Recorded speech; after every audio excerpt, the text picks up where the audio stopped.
শতাব্দী আগে ভারতের স্বাধীনতা সংগ্রামে সেই বিপ্লবী রক্তক্ষয়ী যিনি সমস্ত স্বাধীনতা সংগ্রামে ঘটেছিল এই বন্দে মাতরম।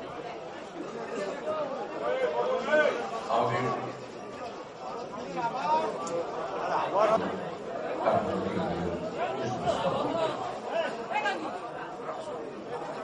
শোনা যাচ্ছে না।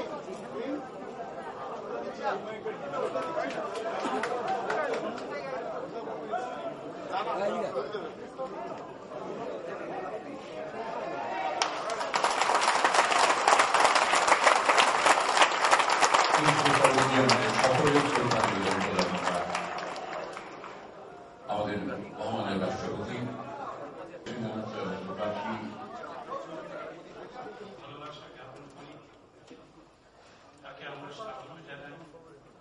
এবং তার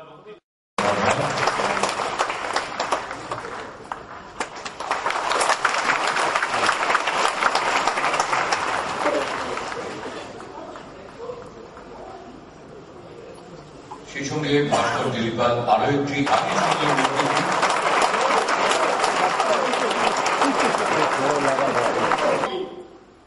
সেই জাতীয় সঙ্গীত কি হবে, বন্দে মাতরম না জনগণ মন, এই নিয়ে বিতর্ক তখনও চলছে এবং শেষ পর্যন্ত গণপরিষদ ঠিক করে যে এর দায়িত্বটা দেওয়া হলো ডক্টর রাজেন্দ্র প্রসাদকে। তিনিই সিদ্ধান্ত নেবেন যে কে ভারতবর্ষের জাতীয় সঙ্গীত ঠিক করবে। এবং 50 সালের 24শে জানুয়ারি রাজেন্দ্র প্রসাদ ঘোষণা করলেন যে ভারতের জাতীয় সঙ্গীত হবে এবং মিলিটারি ব্যান্ডে যেটা বাজবে সেটা জনগণ মন প্রথম স্ট্যান্ডার্ড। ভারতবর্ষের যে সংবিধান, সেই সংবিধান তৈরির ক্ষেত্রে এই মানুষগুলির অবদান এবং সেখানে পণ্ডিত জওহরলাল নেহরু যে অবজেক্টিভটি জড়িয়েছে তার একটা গুরুত্বপূর্ণ ভূমিকা।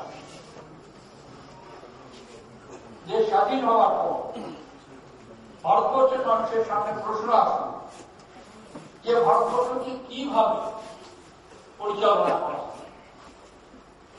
এমনকি অবজেক্টিভ রেজলিউশন মুখ করার সময় পণ্ডিত জওহরলাল নেহরু বললেন,